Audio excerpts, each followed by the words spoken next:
TV ವೀಕ್ಷಕರಿಗೆ ನಮಸ್ಕಾರಗಳು. ನನ್ನ ಹೆಸರು ಎ.ಟಿ. ಕೃಷ್ಣನ್ ಅಂತ, ಸಾಮಾಜಿಕ ಹೋರಾಟಗಾರ ಮತ್ತು ಪುನೀತ್ ರಾಜ್ಕುಮಾರ್ ಅವರ ಒಂದು ಕಟ್ಟ ಅಭಿಮಾನಿಯಾಗಿ ಈ ಕೋಲಾರ ಲೋಕಸಭಾ ಮೀಸಲು ಕ್ಷೇತ್ರದಿಂದ ಪಕ್ಷೇತರ ಅಭ್ಯರ್ಥಿಯಾಗಿ ಸ್ಪರ್ಧೆ ಮಾಡ್ತಾಯಿದ್ದೇನೆ. ನನ್ನ ವಿದ್ಯಾ ಜೀವನದಿಂದ ಪ್ರಾರಂಭವಾದಂಥ ಒಂದು ರಾಜಕೀಯ ವ್ಯವಸ್ಥೆಗಳಲ್ಲಿ ಮತ್ತು ವಿದ್ಯಾರ್ಥಿಯಾಗಿ ಈ ಜಿಲ್ಲೆಗೆ ನಾನು ಕೊಟ್ಟಂಥ ಒಂದು ಹಾಸ್ಟೆಲ್ಲು ಮತ್ತು ದೇವರಾಜ ಅರಸು ಅವರ ದಿವಂಗತ ದೇವರಾಜ ಅರಸು ಮೂಲಕ ಒಂದು ಜನರಲ್ ಹಾಸ್ಟೆಲ್ ಮಾಡಿಸ್ಕೊಟ್ಟಿದ್ದೀನಿ. ಮತ್ತು ಅನೇಕ ವಿದ್ಯಾರ್ಥಿಗಳಿಗೆ ಉದ್ಯೋಗಗಳಿಗೆ ಅವಕಾಶ ಮಾಡಿಸ್ಕೊಟ್ಟಿದ್ದೀನಿ. ಒಂದು 1988ರಲ್ಲಿ ಇದೇ ಕೋಲಾರದಲ್ಲಿ ರಾಷ್ಟ್ರಮಟ್ಟದ ಒಂದು ಬಾಸ್ಕೆಟ್ಬಾಲ್ ಟೂರ್ನಮೆಂಟ್ ನಡೆಸ್ಕೊಟ್ಟಿದ್ದೀನಿ.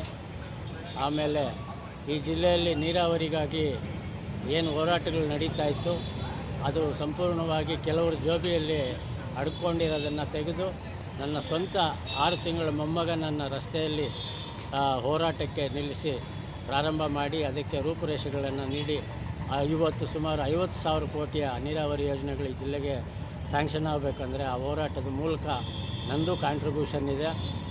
ಆಮೇಲೆ ನಾನೊಬ್ಬ ಕ್ರೀಡಾಪಟುವಾಗಿ ಇಲ್ಲಿ ಅಂತಾರಾಷ್ಟ್ರೀಯ ಕ್ರೀಡಾ ಮಟ್ಟದ ಒಂದು ಸವಲತ್ತುಗಳನ್ನ ಒದಗಿಸಬೇಕಾಗಿರೋವಂಥ ಜವಾಬ್ದಾರಿ ನನಗಿದೆ. ಎಲ್ಲ ಪಕ್ಷಗಳಲ್ಲಿರುವಂಥ ನನ್ನ ಸ್ನೇಹಿತರು, ನನಗೆ ಕಾಂಗ್ರೆಸ್ನಲ್ಲಿ ಭಾಳಷ್ಟು ಸ್ನೇಹಿತರಿದ್ದಾರೆ, ಜನತಾ ಪರಿವಾರದಲ್ಲಿ ನನಗೆ ಭಾಳಷ್ಟು ಸ್ನೇಹಿತರಿದ್ದಾರೆ, ಎಲ್ಲ ಈವನ್ BJP ಪಕ್ಷದಲ್ಲೂ ನನ್ನ ಇಷ್ಟಪಡೋವಂಥ ಕಾರ್ಯಕರ್ತರಿದ್ದಾರೆ. ಈ ಎಲ್ಲ ಒಂದು ಇದನ್ನು ಇಟ್ಕೊಂಡು ಈಗಿನ ರಾಜಕೀಯವಾದ ದೊಂಬರಾಟದಲ್ಲಿ ನನಗೆ ಈ ಚುನಾವಣೆಗೆ ನಿಲ್ಲಲು ಪ್ರೇರಣೆ ಕೊಟ್ಟಂಥ ಪುನೀತ್ ರಾಜ್ಕುಮಾರ್ ಅವರ ಹೆಸರಿನ ಮೂಲಕ ನಾನು ಈ ಚುನಾವಣೆಯಲ್ಲಿ ಪಕ್ಷೇತರ ಅಭ್ಯರ್ಥಿಯಾಗಿ ಸ್ಪರ್ಧಿಸ್ತಾ ಇದ್ದೀನಿ. ಈ ಜಿಲ್ಲೆಯ ಜನತೆ ಭಾಳ ಗೌರವಾನ್ವಿತವಾಗಿ ಒಳ್ಳೆಯ ವ್ಯಕ್ತಿಗಳನ್ನ ಆಯ್ಕೆ ಮಾಡ್ತಾರೆ ಅನ್ನೋ ನಂಬಿಕೆ ನನಗಿದೆ.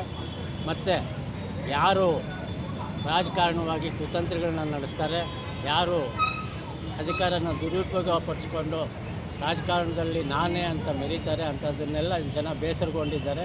ಅಂಥ ಅಭ್ಯರ್ಥಿಗಳನ್ನ ಬಿಟ್ಟು ಒಳ್ಳೆಯ ಅಭ್ಯರ್ಥಿನ ಆಯ್ಕೆ ಮಾಡಬೇಕು ಅನ್ನೋ ಅಭಿಪ್ರಾಯ ಜನರಲ್ಲಿ ಇರೋದರಿಂದ ನಾನು ಈ ಚುನಾವಣೆಯಲ್ಲಿ ಸ್ಪರ್ಧೆ ಮಾಡೋದಕ್ಕೆ ಇಷ್ಟಪಟ್ಟಿದ್ದೆ.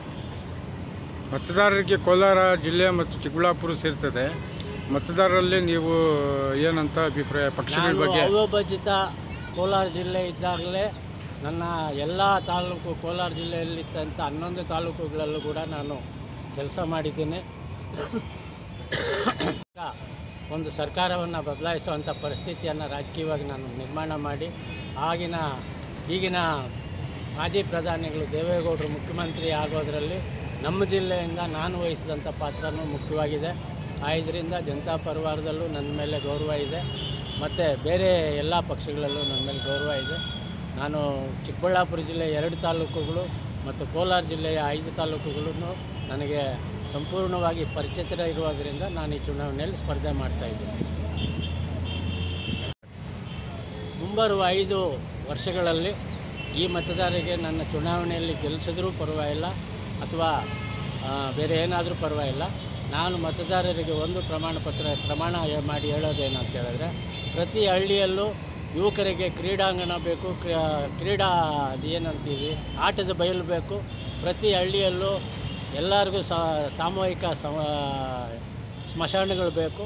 ಆ 2 ಪಾತ್ರಗಳನ್ನ ರಾಜ್ಯ ಸರ್ಕಾರದಲ್ಲಿ, ಕೇಂದ್ರ ಸರ್ಕಾರದಲ್ಲಾಗಲಿ ಒತ್ತಾಯ ಮಾಡಿಸುವಂಥ ಜವಾಬ್ದಾರಿ ನಾನು ಪ್ರಾಮಾಣಿಕವಾಗಿ 2 ಯೋಜನೆಗಳನ್ನ ನಾನು ಪೂರ್ಣಗೊಳಿಸ್ತೀನಿ ಅನ್ನೋ ಒಂದು ಭರವಸೆ ಈ ಜನಕ್ಕೆ ನೀಡ್ತಾ, ಪ್ರೀತಿ ವಿಶ್ವಾಸದಿಂದ ನನಗೆ ಮತ ನೀಡಿ ಪುನೀತ್ ರಾಜ್ಕುಮಾರ್ ಅವ್ರಿಗೆ ಯಾವ ರೀತಿ ಕೆಲಸ ಮಾಡಿದ್ರೋ ಆ ರೀತಿ ನಿಮಗೆ ಸೇವೆ ಮಾಡೋದಕ್ಕೆ ಅವಕಾಶ ಮಾಡಿಕೊಡ್ಬೇಕು ಅಂತ ನಾನು ಪ್ರಾರ್ಥನೆ ಮಾಡ್ತೀನಿ.